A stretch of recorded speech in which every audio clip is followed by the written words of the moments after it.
नमस्कार मित्रांनो. तर आपण मागच्या व्हिडिओमध्ये जस्ट सुरुवात केली होती अनाटॉमीची, जनरल अनाटॉमीची. त्यातलं आपण सब डिव्हिजन्सवरती होतो अनाटॉमीच्या. तर आपण डायरेक्टली सब डिव्हिजन्सवरनं स्टार्ट करणार. सो अनाटॉमीचे ॲज अ सब डिव्हिजन्स आहेत. मी सांगितलं अनाटॉमी खूप मोठी वाईड फील्ड आहे. या वाईड फील्डमध्ये त्यातल्या त्यात आपण जे शिकणार आहोत ह्युमन अनाटॉमी, या ह्युमन अनाटॉमीच्या पण काही सब डिव्हिजन्स आहेत. सॉरी, ह्युमन अनाटॉमीपेक्षा ब्रॉड अनाटॉमीच्या काही सब डिव्हिजन्स आहेत. या ब्रॉड अनाटॉमीच्या सब डिव्हिजन्समध्ये आपण सगळ्यात पहिली जी मोठी गोष्ट आहे ती पाहणार आहोत. त्या काय काय सब डिव्हिजन्स असतात. तर आपण त्यातल्यात कोणती पाहिली? कॅडाव्हरिक अनाटॉमी.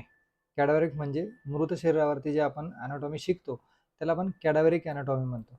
मग कॅडाव्हरिक अनाटॉमी कशी असते? तर डेड बॉडीला एम्ब्लेम करून किंवा प्रिझर्व करून करतात. मग प्रिझर्व कसं करतात? मी तुम्हाला मागच्या सांगितलं की जर तुम्ही नॉनव्हेजच्या दुकानावर गेले तर ते बकऱ्याला जेव्हा कट करून त्याच्या गळ्यामधच्या पासनं जी नस येते, म्हणजे जी आर्टरीज वेन येतात, त्यातनं जे ब्लड ड्रेन आउट होत देतात. सिमिलर वेमध्ये काही माणसांमध्ये तसं करत नाही. माणसांमध्ये काय करतात? व्हेनी पंक्चर करतात. व्हेनी पंक्चर करून मग व्हेन्समधनं जे ब्लड बाहेर येतं त्याला ड्रेन आउट होऊ देतात. आणि आर्टरीज ज्या असतात त्या आर्टरीजमधनं मग प्रिझर्वेटिंग एजंट्स पुश करतात. मग याच्यामध्ये फॉर्मॅलिन असेल, फॉर्मॅल्डिहाइड असेल, आणखी काही केमिकल्स यूज करतात, ज्याच्यामुळे की ह्युमन बॉडीचे जे टिश्यूज आहेत हे डिकम्पोज होणार नाही, डिस्ट्रक्ट होणार नाही. आणि हे डिकम्पोजिशन होऊ नये आणि ती बॉडी तशीच प्रिझर्व व्हावं, आपल्याला ॲज इट इज दिसावं, म्हणजे जसं जसं माणसाचा चेहरा दिसावं, नाही तर त्याला कुठे फंगस लागले मग ते डिकम्पोज होऊ लागली तर ती बॉडी शिकण्यासाठी चांगली नसते, त्याच्याने उलटे इन्फेक्शन्स होतात. मग ही इम्ब्लेम करून प्रिझर्व करून बॉडी काय करतो आपण यूज करतो अॅनाटॉमी शिकण्यासाठी. पण ते कशा प्रकारे? तर नेकेड आईज म्हणजे उघड्या डोळ्यांनी, ज्याला मॅक्रोस्कोपिक किंवा ग्रॉस अॅनाटॉमी म्हणतात. हे बेसिकली MCQs मध्ये येतं. म्हणजे MCQs मध्ये काय येऊ शकतं की which of the following is gross anatomy और मॅक्रोस्कोपिक अॅनाटॉमी. आता प्रॉब्लेम काय होतो? मॅक्रोस्कोपिक किंवा ग्रॉस अॅनाटॉमीला आपण कॅडावर सोडून बाकी सगळं काही करून घेतो. म्हणजे खूपच काय होतं की हे जे कॅडावरिक अॅनाटॉमी आहे, मग कॅडावरिक अॅनाटॉमीला आपण ग्रॉस अॅनाटॉमी म्हणतात, ही गोष्ट विसरून जातो. त्याच्यामुळे MCQ साठी ही गोष्ट खूप महत्त्वाची असते. ठीक आहे. MCQच्या पलीकडे आपण जाऊ. आपण जे अॅनाटॉमी शिकतो ह्या अॅनाटॉमीच्या दोन अप्रोचेस आहेत शिकण्याच्या. दोन कोणते कोणते अप्रोचेस आहेत? त्यातला पहिला अप्रोच आहे रिजनल. म्हणजे रिजन वाईज अनाटॉमी शिकणं. रिजन वाईज म्हणजे कसं? जर आपण BD चौरसी सरांचं पुस्तक पाहिलं तर BD चौरसी सरांचे व्हॉल्युम्स आहेत, त्या व्हॉल्युम्समध्ये हेड नेक फेस एक व्हॉल्यूम येतं. त्याच्या व्यतिरिक्त थोरॅक्स आणि अप्पर लिम, ॲब्डोमेन आणि लोअर लिम. मग याच्यामध्ये अप्पर लिमचा एक त्यांनी सेपरेट रिजन केला आहे, थोरॅक्सचा एक सेपरेट रिजन केला आहे, ॲब्डोमेनचा एक सेपरेट रिजन केला आहे, लोअर लिमचा एक सेपरेट रिजन केला आहे, हेड नेक फेसचा एक सेपरेट रिजन केला आहे. तर हे सगळं झालं रिजनल अनाटॉमी. मग रिजनल अनाटॉमीमध्ये मी तुम्हाला सांगितल्याप्रमाणे कसं कसं राहतं? पहिलं तर जसं अप्पर लिम, त्याच्यानंतर lower limb, thorax, abdomen, head neck आणि ब्रेन, ज्याला आता आपण आता न्यूरोलॉजी किंवा न्यूरोबायोलॉजी असं म्हणतात.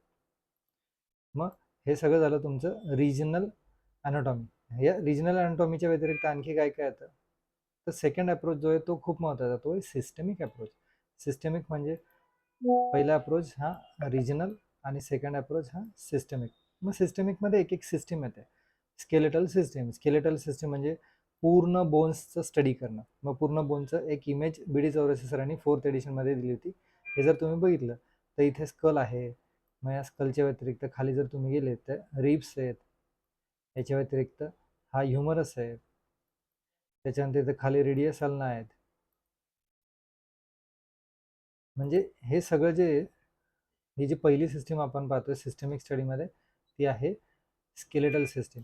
या स्केलेटल सिस्टीमच्या नंतर जर आपण बघितलं तर मस्क्युलर सिस्टीम आहे, म्हणजे पूर्ण मसल्सचं स्टडी करणे, याला मायोलॉजी म्हणतात. स्केलेटल सिस्टीमला ऑस्टिओलॉजी म्हणतात. मग अनाटॉमीचं ऑस्टिओलॉजीचं एक वेगळं पुस्तक आहे, मायोलॉजीचं एक वेगळं पुस्तक असू शकतं किंवा वेगळी स्टडी असू शकते. आर्टिक्युलर सिस्टीम, आर्टिक्युलरला आपण काय म्हणतो? आर्थ्रोलॉजी किंवा सिंडेस्मोलॉजी. मग हा MCQज येतो. MCQजमध्ये which of the following is syndesmology. आता नेमका प्रॉब्लेम होतो की आर्टिक्युलर ट्री म्हणजे जॉईंट्स जिथे आहेत त्या जॉईंट्सला सिंडेस्मोलॉजी म्हणतात, हे आपण विसरून जातो. किंवा आर्टिक्युलर ट्री सिस्टीम आर्थ्रोलॉजी, आर्थ्रोलॉजी पण आपण विसरतो. त्याच्यानंतर आहे व्हास्क्युलर सिस्टीम, ज्याला अँजिओलॉजी म्हणतात. नर्वस सिस्टीमला न्यूरोलॉजी म्हणतात. मग respiratory system, digestive system, urogenital system, endocrine system, locomotor system, ह्या वेगवेगळ्या प्रकारच्या सिस्टीम्स आहेत. एंडोक्राईन सिस्टीमला स्प्लॅन्क्नोलॉजी म्हणतात. म्हणजे या सगळ्या वेगवेगळ्या सिस्टीमला आपण सिस्टेमिक अनाटॉमीच्या रूपात शिकतो. हा अप्रोच आहे. कोणते दोन अप्रोच आहे? कॅडावरच्या याच्यामध्ये शिकण्याचे किंवा अॅनाटॉमी शिकण्याचे, पहिला आहे रिजनल आणि दुसरा आहे सिस्टमिक. रिजनल अॅनाटॉमी आणि सिस्टमिक अॅनाटॉमी हे सगळं कॅडाव्हरिक अॅनाटॉमी नंतर आपण जातो दुसरं लिव्हिंग अॅनाटॉमीवरती. लिव्हिंग अॅनाटॉमी म्हणजे जिवंत माणसावर जी आपण स्टडी करतो. समजा एखादा रुग्ण किंवा एखादा माणूस तुमच्याकडे आला आणि त्याला जर तुम्हाला चेक करायचं, मग आपण काय करतो, समजा चुकून माझ्या डोक्यावरती काहीतरी पडलं आणि इथे मला मार लागला. मग मार लागल्यावरती आपण काय करणार, जिवंत माणसावर त्याला इन्स्पेक्ट करणार, पाहणार इथे लाल झालंय का, इथे सुजलंय का. याच्या व्यतिरिक्त आपण त्याला पाल्पेट करून बघणार आहोत की बुवा आतमध्ये फ्रॅक्चर तर नाहीये, किंवा इथं पाणी रक्त काही जमा झालंय का ते पाहणार आहोत. याच्या व्यतिरिक्त आत तिथल्या मसल्स व्यवस्थित आहेत का, डोळ्याच्या आजूबाजूची जागा व्यवस्थित आहे का, पर्कशन करून पाहणार आहोत. पर्कशन म्हणजे आपण त्याला ठोकून पाहणार आहोत की आतमध्ये खाली काही आहे का. It's a technique to analyse, म्हणजे याची ही पद्धत आहे ज्याच्याने आपण समजतो की आतमध्ये पाणी आहे, सॉलिड आहे, हवा आहे. ऑस्कल्टेशन म्हणजे स्टेथोस्कोपनी आपण जाणतो की तिथलं हृदयाची गती व्यवस्थित आहे का, किंवा पोटाची हालचाल व्यवस्थित चालू आहे का, किंवा फुफ्फुसामध्ये व्यवस्थित हवा येते का. इंडोस्कोपीमध्ये मग ब्रॉन्कोस्कोपी आणि गॅस्ट्रोस्कोपी ह्या दोन वेगवेगळ्या गोष्टी. ब्रॉन्कोस्कोपीमध्ये आपण इथनं नाकातनं किंवा तोंडातनं स्कोप टाकतो, जो कुठे जाणार आहे, जो मी सांगितलं होतं ना आपण रेस्पिरेटरी सिस्टीममध्ये नोज, त्यानंतर नेझोफॅरिंग्स, ओरोफॅरिंग्स, लॅरिंगोफॅरिंग्स, ट्रॅकिया आणि ब्रॉन्कस. ब्रॉन्कसमध्ये ज्यावेळेस ही दुर्बीण जाते त्या दुर्बिणीला आपण ब्रॉन्कोस्कोपी म्हणतो. सिमिलर वे गॅस्ट्रोस्कोपी, तोंडातनं आपण टाकतो टंग, त्याच्यानंतर ओरोफॅरिंग्स, इसोफेगस, इसोफेगस नंतर खाली स्टमक पर्यंत, तर गॅस्ट्रोस्कोपी. हे झालं इंडोस्कोपीमध्ये. रेडिओग्राफीमध्ये एक्सरेज येतात आणि इलेक्ट्रोमायोग्राफीमध्ये मग मसल कंडक्शन स्टडी शिकली जाते. आता इथे एक फोटो दिला की इथे आपण कॉन्ट्रॅक्टेड मसल पाल्पेशननी पाहतो. ह्या ज्या मसल्स आहेत, मग इथे चेस्ट मसल्स आहेत, त्याला पेक्टोरलिस म्हणतो आपण, त्याच्यानंतर डेल्टॉइड मसल्स आहेत, खाली अप्पर लिमच्या मसल्स आहेत, फोर आर्मच्या. नंतरची जी ब्रांच येते ती येते सब डिव्हिजन्समध्ये एम्ब्रियोलॉजी, आणि एम्ब्रियोलॉजीला दुसरं नाव आहे डेव्हलपमेंटल अनाटॉमी. आता खूप वेळेस काय गडबड होते की परत हा MCQज आहे, which of the following is developmental anatomy, आणि त्यात एम्ब्रियोलॉजी दिलं जातं.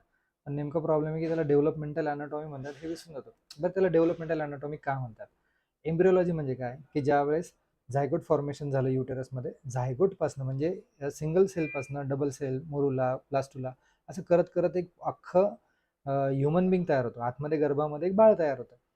ही जी डेव्हलपमेंट आहे, ही डेव्हलपमेंट एम्ब्रियोनिक फेजमध्ये होतं, याला आपण एम्ब्रियो म्हणतो. आणि ज्या वेळेस तो गर्भातनं बाहेर येतो त्यावेळेस त्याचं काय होतं, बर्थ होतो. पण बर्थ होण्यापूर्वी त्याला डेव्हलप व्हायला किती दिवस लागले, साधारणतः 9 महिने लागले. या 9 महिन्यापर्यंत जे त्याची वाढ झाली याला आपण डेव्हलपमेंटल अनाटॉमी म्हणतो, याला एम्ब्रियोलॉजी म्हणतात. म्हणून एम्ब्रियोलॉजीचं एक सेपरेट बुक आणि सेक्शन आहे. त्याच्यामुळे या एम्ब्रियोलॉजीमध्ये सिंगल सेलपासून कशा प्रकारे त्याची ग्रोथ होते, मग कसं त्याचं हार्ट फॉर्मेशन होतं, कोणत्या आठवड्यामध्ये त्याचे लंग्स डेव्हलप होतात, कोणत्या आठवड्यामध्ये त्याला ब्रेन स्टार्ट होतो, या सगळ्या गोष्टी जे शिकतो ते आपण एम्ब्रियोलॉजीमध्ये शिकतो. मग एम्ब्रियोलॉजीमध्ये शिकत असताना हे डेव्हलपमेंटल हिस्ट्री जी असते याला ऑन्टोजेनी म्हणतात.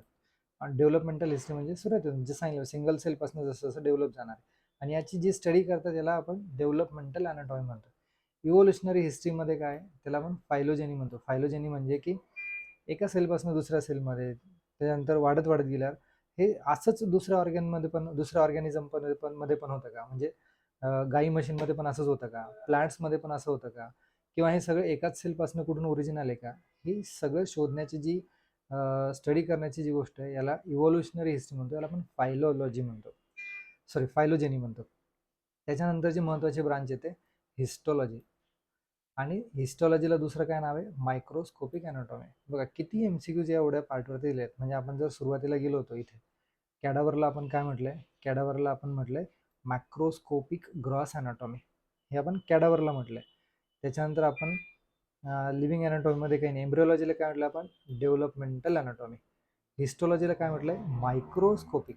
मायक्रोस्कोपिकली आपण पाहतो. हिस्टोलॉजीमध्ये काय पाहणार आपण, लंग्सचे सेल पाहणार आहोत, ब्रेनचे किंवा न्यूरॉन्स पाहणार आहोत, याच्या व्यतिरिक्त कार्डियक सेल्स पाहणार आहोत, टिश्यूज पाहणार आहोत.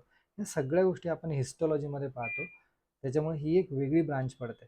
पण हे कसं पाहणार आहोत आपण, फक्त मायक्रोस्कोपच्या मदतीने पाहणार. जर आपल्याकडे मायक्रोस्कोप नसेल तर मग आपल्याला पाहता येईल का, नाही पाहता येणार. त्याच्यामुळे याला मायक्रोस्कोपिक अनाटॉमी म्हटले. नंतरची ब्रांच येते सरफेस अनाटॉमी, ज्याला आपण टोपोग्राफिक अनाटॉमी पण म्हणतो. सरफेस अनाटॉमी म्हणजे कोणत्या जागेवर काय आहे. म्हणजे आता सरफेस अनाटॉमीमध्ये हा इथे TM जॉईंट आहे, हे जेव्हा मुवमेंट होते त्यावेळेस इथे बरोबर एक्झॅक्ट मुवमेंट होते. हे सरफेस अनाटॉमीवरून आपल्याला समजतं की या गोष्टीच्या खाली नेमकं काय दडलेलं आहे. इथे काय, इथे मॅक्झिला आहे, इथे काय, इथे फ्रंटल बोन आहे. मग हे दोघं कसं प्रॉमिनन्स जॉईन होतात. इथे काय तर रूट, नोज रूट आहे. मग इथे कोणते कोणते बोन जॉईन होतात आणि डीपर काय स्ट्रक्चर आहे हे शिकण्यासाठी आपल्याला सरफेस अनाटॉमी माहिती असणं गरजेचं आहे. आता सरफेस अनाटॉमीसाठी इथे खाली एक त्यांनी इमेज दिलेली आहे सरांनी. काय इमेज दिली आहे की पायाच्या वरती ह्या दोन भागात जे ते चेक करताय, इथे पल्सेशन चेक करताय. कशाचं पल्सेशन चेक करताय? डॉर्सॅलिस पेडिस आर्टरीचं. मग डॉर्सॅलिस पेडिस आर्टरी दोन्ही पायाला लागते का? लागते, म्हणजे त्याचं शरीरातलं सर्क्युलेशन चांगलं आहे. इथे काय आलं? डीप. तिथे दोन बोटं ठेवून त्यांना काय समजलं की त्याच्या खाली जी आर्टरी आहे ती आर्टरी वेव्स देते का, ती आर्टरीज हे होते का. म्हणजे आपण साधं रेडियलला जरी हात लावला तर आपली रेडियल आर्टरी आपल्याला जाणवायला लागते, याला आपण पल्सेशन म्हणतो. मग पाल्पेट करून ते डॉर्सॅलिस आर्टरीज दोन्ही चालू आहेत का, ही गोष्ट पाहण्याची जी मेथड ही कशावरून समजते आपल्याला? Surface anatomy. म्हणजे आपल्याला सरफेस अनाटॉमी माहिती की इथे डॉर्सॅलिस पेडिस असते, आपण तिथे बोट ठेवून बघणार ती खरंच चालू आहे नाहीये, म्हणजे आपल्याला पाल्पेट करते. इथं रेडियल असते, बरोबर आहे का, इथे कॅरोटिड असते. मग ते ह्या सगळ्या गोष्टी आपल्याला सरफेस अनाटॉमीनं शिकायला भेटतात. सरफेस अनाटॉमी नंतर महत्वाची येते रेडिओग्राफिक और इमेजिंग अनाटॉमी. म्हणजे याच्यामध्ये आपल्याला सगळे मेरी क्युरी माहिती आहे, त्यांनी जसं शोध लावला. त्याच्यानंतर मग रेडियम रेज जातात, रेज नंतर मग बोन्स कसे दिसतात, किंवा हार्ट जो ऑब्जेक्ट आहे त्याला कसं ते रेज रिफ्लेक्ट होतात आणि त्याच्या पाठीमागे काही दिसत नाही, म्हणून तेवढा पार्ट पांढरा राहतो आणि बाकी सगळा पार्ट काळा राहतो. हे सगळी जी स्टडी आहे, पहिले फक्त प्लेन होते, आता कॉन्ट्रास्ट स्टडी यायला लागल्या. कॉन्ट्रास्ट म्हणजे आतमध्ये डाय टाकायचं किंवा इंजेक्शन्सच्या थ्रू काही डाय टाकायचं आणि त्या डायज मग कॅच करायच्या बाय रेडिओलॉजी. मग याच्यामध्ये काय काय येतात? याच्यामध्ये एक्सरेज येतात, अल्ट्रासाऊंड्स येतात,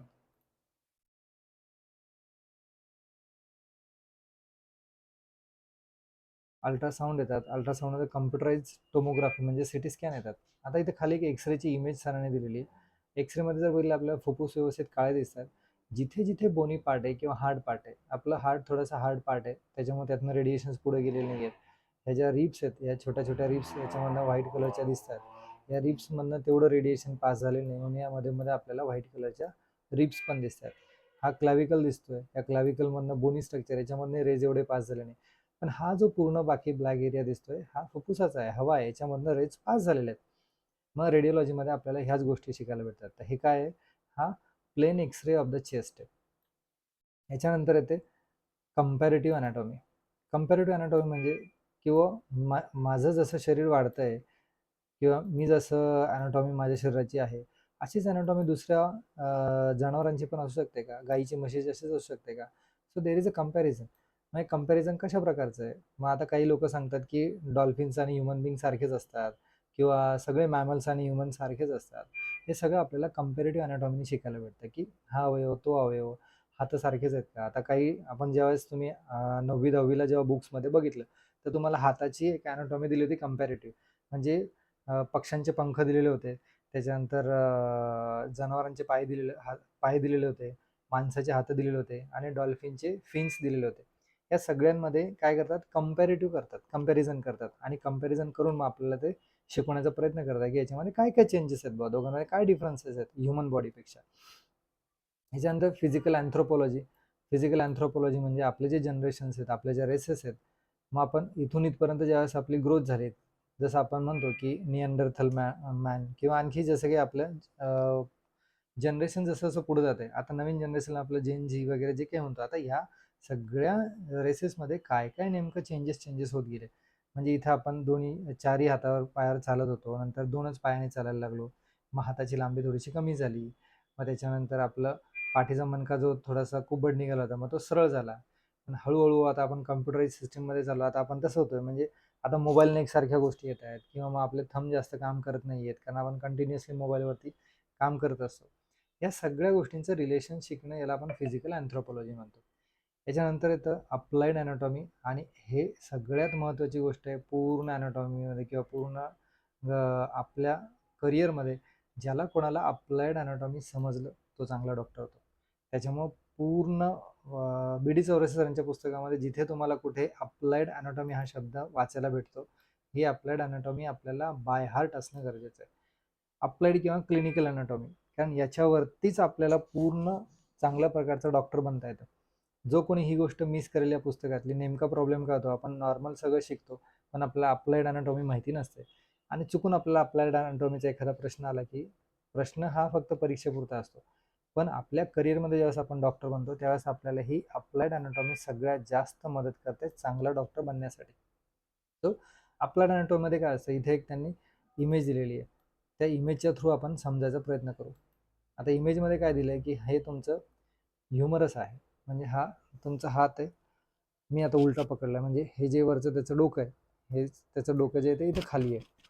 त्याच्यानंतर हा मधला पार्ट ज्याला आपण शाफ्ट म्हणतो, हा वाला पार्ट, आणि खाली हे लोअर एंड इथं आहे. आता विचार करा, जर समजा मला इथे मार लागला किंवा माझा हात असा ओढला गेला, लहान मुलगा माझा हात असा ओढला गेला, तर मला कोणती नर्व जिथे असते, म्हणजे आपल्या सरफेस अनाटॉमीनुसार माहिती आहे की इथे ॲक्झिलरी नर्व आहे, तर मला ॲक्झिलरी नर्वला इंजुरी होऊ शकते, हे आपल्या अप्लाइड अनाटॉमी समजतं. किंवा एखाद्याला इथे फ्रॅक्चर झालं, मध्ये फ्रॅक्चर झालं, मग या मध्ये फ्रॅक्चर झाल्यावरती कोणत्या नर्व्सला इंजुरी होऊ शकते, तर रेडियल नर्वला इंजुरी होऊ शकते. याच्या व्यतिरिक्त जर खाली लोअर एंडला काही झालं, म्हणजे मी असं बसल्या बसल्या असं माझ्या हाताला लागलं, तर इथे अन्नर नर्वला इंजुरी होऊ शकते. त्याच्यामुळे आपल्याला अप्लाइड अनाटॉमी माहिती असणं गरजेचं आहे. समजा मला इथे मार लागला तर मला कोणत्या ब्रेनच्या पार्टला इंजुरी होऊ शकते, किंवा इथे फ्रंटल सायनस आहे त्याला इंजुरी होऊ शकते, हे सगळ्या गोष्टी आपल्या अप्लाइड अनाटॉमीने कळायला लागतात. किंवा इथे इंजुरी झाली आणि माझं तोंड असं उघडच राहिलं, याच्यावरून समजायचं की माझा टीएम जॉईंट हा डिस्लोकेट झाला. सो अप्लाइड अनाटॉमी आपल्याला हे सजेस्ट सांगते की कुठे कोणती गोष्ट आहे आणि त्याच्यामुळं काय होऊ शकतं, जे आपल्याला चांगलं डॉक्टर बनायला मदत करते. सो अप्लाइड अनाटॉमी नंतर पुढची गोष्ट येते एक्सपेरिमेंटल अनाटॉमी. आजकाल आपण खूप सारे वेगवेगळे एक्सपिरियन्स करतोय आपल्या डिफरंट बॉडी पार्टसोबत किंवा बाकी गोष्टींसोबत, त्याचं स्ट्रक्चर कसं आहे, बाकी गोष्टी, याला एक्सपेरिमेंटल अनाटॉमी म्हणतात.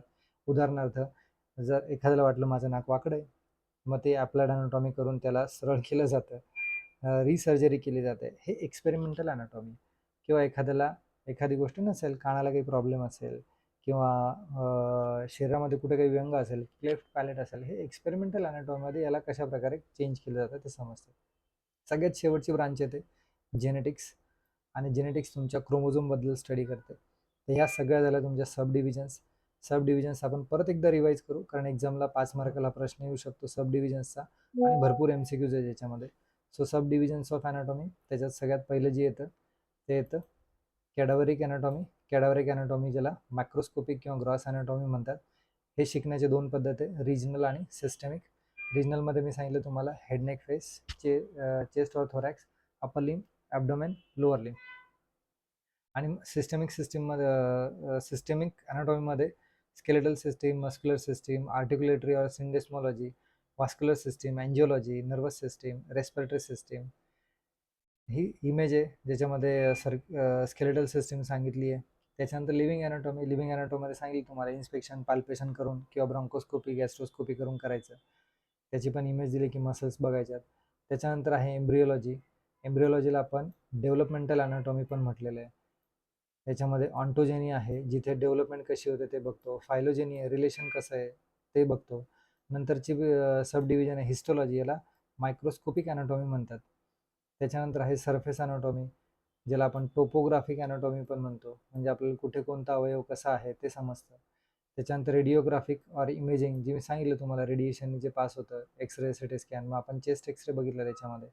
कम्पॅरेटिव्ह दुसऱ्या जनावरांसोबत किंवा दुसऱ्या ॲनिमलसोबत आपण कम्पेअर करतो. फिजिकल अँथ्रोपॉलॉजी, आपलेच रिलेशन कसं कसं आपलं ह्युमन डेव्हलपमेंट झाली, त्याच्यानुसार आपल्यात काय काय चेंजेस झाले ते शिकण्यासाठी फिजिकल अँथ्रोपॉलॉजी आहे. त्याच्यानंतर आहे अप्लाइड अनाटॉमी, जे मी तुम्हाला सांगितलं की सगळ्यात जास्त महत्त्वाची गोष्ट आपल्यासाठी अप्लाइड अनाटॉमी आहे. ज्याला कोणाला अप्लाइड अनाटॉमी जमलं तो सगळ्यात चांगला डॉक्टर होतो, त्यामुळे आपल्याला अप्लाइड अनाटॉमी येणं खूप गरजेचं आहे. त्याच्यानंतर आहे एक्सपेरिमेंटल अनाटॉमी, आणि सगळ्यात शेवटी जेनेटिक्स. या सगळ्यांमध्ये एक 5 मार्काचा प्रश्न येतो, बाकी MCQज एखादा येऊ शकतो. सो धन्यवाद. आपण पुढच्या लेक्चरमध्ये पाहणार आहोत हिस्ट्री ऑफ अनाटॉमी. थँक्यू.